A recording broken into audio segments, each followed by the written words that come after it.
Today we're tackling a huge question for anyone who's ever learned a language. Why is it that you can memorize every single grammar rule, but still not actually be able to speak it?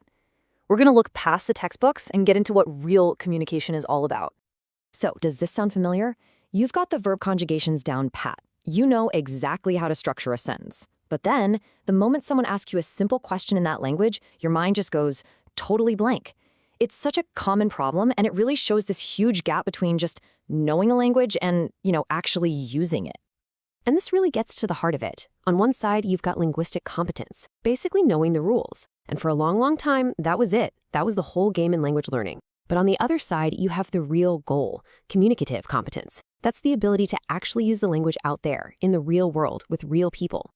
All right, so let's dig into this grammar trap. I mean, why were we so obsessed with just the rules for so long? Well, it turns out the answer has a lot to do with one very influential thinker.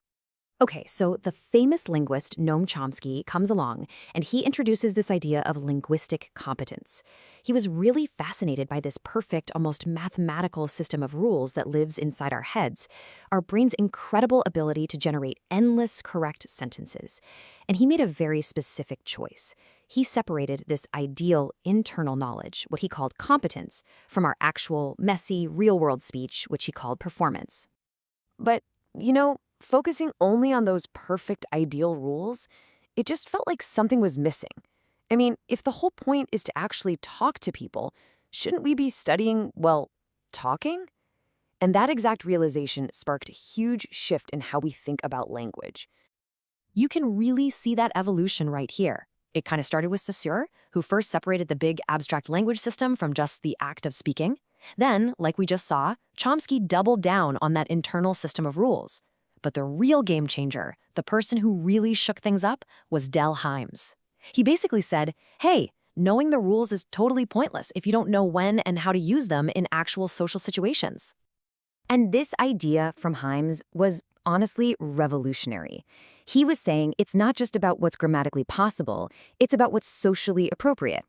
All of a sudden, the context, like who you're talking to, where you are, why you're even talking, became every bit as important as the grammar itself. And that insight, it changed everything. So what does this communicative competence actually look like in practice? Well, a great way to think about it is like a toolkit with 5 essential skills that all have to work together. Let's break them down one by one. Okay, first up is grammatical competence.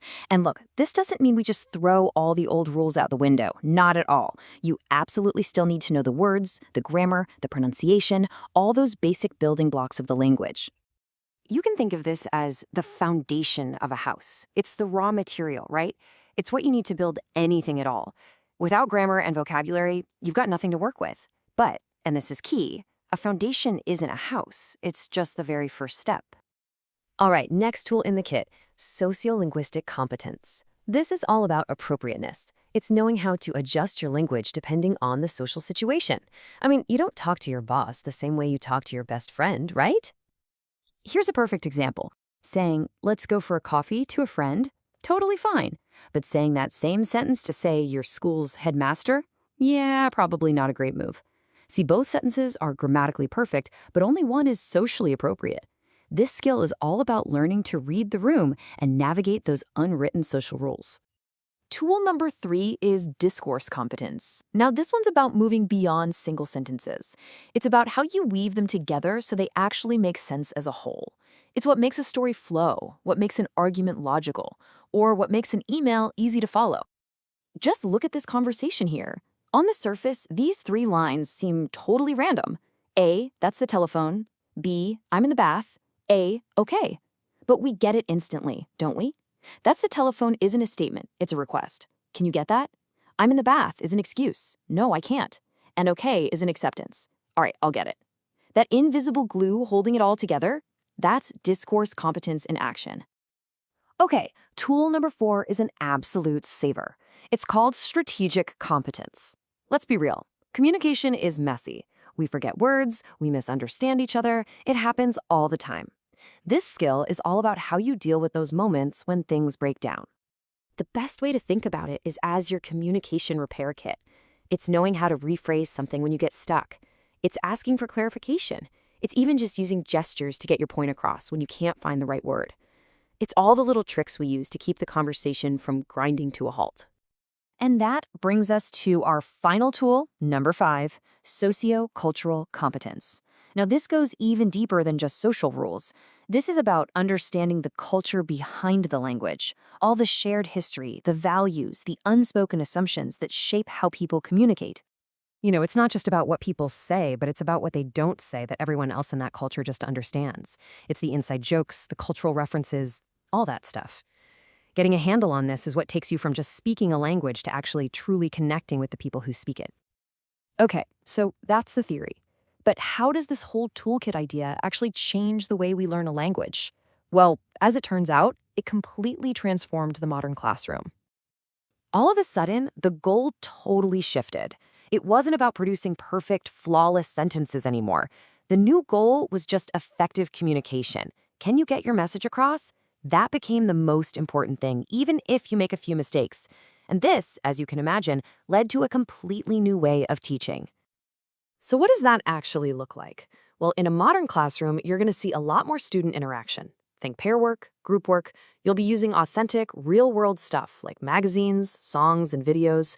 The activities you do will have a real point to them, like solving a puzzle or planning an event together. And the teacher? Their role changes from being a rule giver to more of a facilitator, someone who guides the conversation. Okay, let's bring it all together. How can you start thinking about all these skills as your own personal communication superpower? So here's that toolkit one last time. You've got your grammatical tools, the basic parts. You need the sociolinguistic know-how to use them in the right situations. You've got the discourse blueprints to put it all together. Then there's the strategic repair kit for when things get messy. And finally, the sociocultural local knowledge that lets you really connect. Because at the end of the day, being a great communicator isn't about being perfect. Not at all. It's about building this complete toolkit and knowing which tool to pull out at the right time. So as you keep going on your own language journey, the real question is, which of these skills will you work on next?